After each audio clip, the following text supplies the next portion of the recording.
एक वाटी रव्यापासून अगदी चविष्ट आणि मस्त आणि झटपट तयार होणारा असा नाश्ता आज आपण इथं बघणार आहोत. तर आज बघणार आहोत रव्याचे उत्तप्पे. ते झटपट तयार होतात आणि एकदम टेस्टी लागतात आणि सकाळच्या घाईत तर एकदम लवकर तयार होतात. तर असे हे रव्याचे उत्तप्पे आज आपण इथे बघणार आहोत. तर स्वागत आहे सर्वांचं सारिकाच देशी विदेशी पदार्थामध्ये. चला तर मग रेसिपीला सुरुवात करूया. इथे मी एक वाटी मोठा रवा घेतलेला आहे. जर तुमच्याकडे जाड किंवा पातळ कोणताही रवा असेल तो चालेल. तर इथं पूर्ण एक वाटी रवा घेतलेला आहे आणि त्याच्यामध्ये रवा बुडेल इतकं पाणी आपल्याला टाकायचं आहे आणि व्यवस्थित मिक्स करून घ्यायचं आहे. आणि आता याच्यामध्ये आपल्याला 2 चमचे इथं मी गव्हाचं पीठ घेतलेलं आहे. तुम्ही गव्हाचं पीठ नसेल तर मैद्याचं किंवा तांदळाचं पीठही वापरू शकता, ज्यामुळे मिश्रणाला व्यवस्थित बाइंडिंग होतं. त्याचबरोबर इथं चवीनुसार मीठ टाकलेलं आहे आणि आता हे सगळे पदार्थ व्यवस्थित आपल्याला मिक्स करून घ्यायचे आहेत. मिक्स करून झाल्यानंतर याच्यामध्ये आता मी बारीक चिरलेला कांदा टाकत आहे. त्यानंतर बारीक चिरलेल्या 2 मिरच्या इथं टाकायच्या आहेत. जर तुम्हाला मिरच्या वापरायच्या नसल्या तर तुम्ही इथं अर्धा चमचा लाल तिखट टाकलं तरीही चालेल. उत्तप्पा आहे तो चविष्टच बनतो. त्याचबरोबर थोडीशी कोथिंबीर मी इथं टाकलेली आहे आणि आता व्यवस्थित आपल्याला मिश्रण इथं मिक्स करून घ्यायचं आहे. तर तुम्ही आता बघू शकता इथे मिश्रण जे आहे ते व्यवस्थित असं घट्ट झालेलं आहे. या मिश्रणाचा दाटसरपणा कमी करण्यासाठी इथे आपल्याला थोडंसं पाणी घालायचं आहे आणि व्यवस्थित मिक्स करून घ्यायचं आहे. यानंतर याच्यामध्ये आपल्याला अर्धा लिंबू पिळायचा आहे. लिंबाच्या रसामुळे आंबट अशी चव लागते उत्तप्प्याला आणि एकदम चविष्ट लागतो उत्तप्पा. तर जसं आंबोळीचं पीठ आपल्याला आंबलेलं असतं आणि त्याला जशी चव लागते तशी चव या उत्तप्प्यालाही लागते. इन्स्टंट उत्तप्पा आहे त्यामुळे इथं आपण लिंबाचा वापर केलेला आहे. आणि पुन्हा एकदा व्यवस्थित मिक्स करून हे मिश्रण आपल्याला झाकून ठेवायचं आहे. एक 10 ते 15 मिनटं आपल्याला हा रवा फुलण्यासाठी झाकून ठेवायचा आहे. 10 ते 15 मिनटानंतर तुम्ही इथं बघत असाल मिश्रण एकदम घट्ट झालेलं आहे आणि रवा व्यवस्थित फुललेला आहे. तर आता आपण उत्तप्पे करायला घेऊयात. तर इथं मी तवा ठेवलेला आहे आणि तवा व्यवस्थित गरम झाल्यानंतर याच्यामध्ये मी तूप टाकलेलं आहे आणि तूप व्यवस्थित इथं पसरवून घ्यायचं आहे. तुपामुळे एकदम चविष्ट बनतो उत्तप्पा.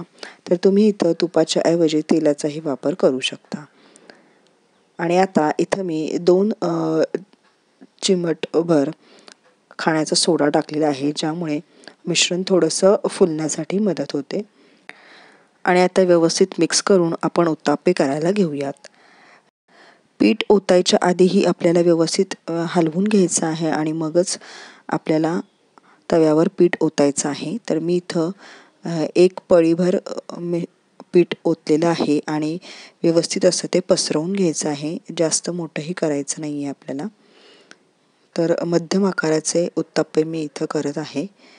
पीठ आता व्यवस्थित पसरवून घेतलेलं आहे आणि आता याच्यावर झाकण ठेवायचं आहे आणि 1-2 मिनिटांनी आपल्याला उघडायचं आहे. तर 2 मिनिटांनी इथे तुम्ही बघत असाल व्यवस्थित वाफ लागून उत्तप्पा हा वरच्या बाजूने व्यवस्थित शिजलेला आहे. आता याच्यावर आपल्याला तूप टाकायचं आहे आणि व्यवस्थित पसरवून उत्तप्पा आपल्याला उलटून घ्यायचा आहे मागच्या बाजूने. तूप लावल्यामुळे याच्या कडा या व्यवस्थित निघतात आणि झटकन हा उत्तप्पा उलटला जातो. तर मागच्या साईडनेही छान असं त्याला रंग आलेला आहे आणि उलटण्याने आपल्याला दाबून घ्यायचं आहे, ज्यामुळे व्यवस्थित भाजला जातो उत्तप्पा. तर 2 ते 3 मिनटं इथे आपल्याला व्यवस्थित उत्तप्पा भाजून घ्यायचा आहे आणि त्याचबरोबर थोडासा तव्यावर हलवायचं आहे, ज्यामुळे सगळीकडे व्यवस्थित तूप पसरलं जातं. आता पुन्हा एकदा आपल्याला उत्तप्पा हा उलटून घ्यायचा आहे आणि व्यवस्थित भाजून घ्यायचा आहे.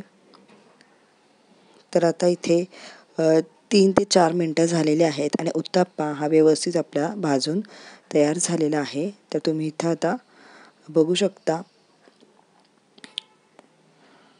मस्त असा उत्तप्पा इथे बनून तयार झालेला आहे. याच प्रकारे आपण इतर उत्तप्पेही बनवून घेणार आहोत. इथं मी पुन्हा एकदा तव्यावर तेल टाकलेलं आहे आणि त्याच्यावर बॅटर जे आहे ते हलवूनच आपल्याला टाकायचं आहे, ज्यामुळे त्यातला जो सोडा आहे तो व्यवस्थित ॲक्टिवेट होतो आणि उत्तप्पाही आपला व्यवस्थित बनतो. तर इथं मी एक पळी पीठ घेतलेलं आहे आणि व्यवस्थित मध्यम आकारावर हे पीठ पसरवून याच्यावर आपल्याला झाकण लावून ठेवायचं आहे आणि 2 मिनिटांनंतर आपल्याला उत्तप्पा उघडून बघायचा आहे. तर इथं मध्यम आचेवर आपण सगळे उत्तप्पे केलेले आहेत आणि जर उत्तप्पा व्यवस्थित भाजला जात नसेल पटकन, तर मात्र इथे थोडंसं आपल्याला गॅस वाढवायचा आहे. पुन्हा एकदा आता तूप लावून वरच्या भागावर मी घेतलेलं आहे आणि उलटायचं आहे आता उत्तप्पा आपल्याला आणि दोन्ही बाजूने व्यवस्थित इथे खरपूस असा भाजून घ्यायचा आहे ब्राऊन कलरवर. तर मागची साईडही तुम्ही बघू शकता मस्त असा व्यवस्थित भाजला गेलेला आहे उत्तप्पा. तर उलटण्याने असं दाबून आपल्याला उत्तप्पा व्यवस्थित भाजून घ्यायचा आहे. तर इथे आता उत्तप्पा आपला तयार झालेला आहे. तर अशाच प्रकारे सगळे उत्तप्पे हे एकदम झटपट तयार होतात. 1 वाटी रव्यापासून 5 ते 6 मध्यम आकाराचे उत्तप्पे तयार होतात. सकाळच्या घाईत पटकन तयार होणारा हा रव्यापासून बनवलेला चविष्ट असा नाश्ता तुम्हीही करून बघा. रेसिपी आवडली असेल तर सारिकाज देशी विदेशी पदार्थ या माझ्या चॅनलला जरूर सबस्क्राईब करा आणि बेल आयकॉनवरही क्लिक करा. आणि अशाच नवनवीन चवी घेत राहा आणि पदार्थ बनवत राहा. पुन्हा भेटू एका नवीन व्हिडिओमध्ये. तोपर्यंत व्हिडिओ संपूर्ण बघितल्याबद्दल धन्यवाद.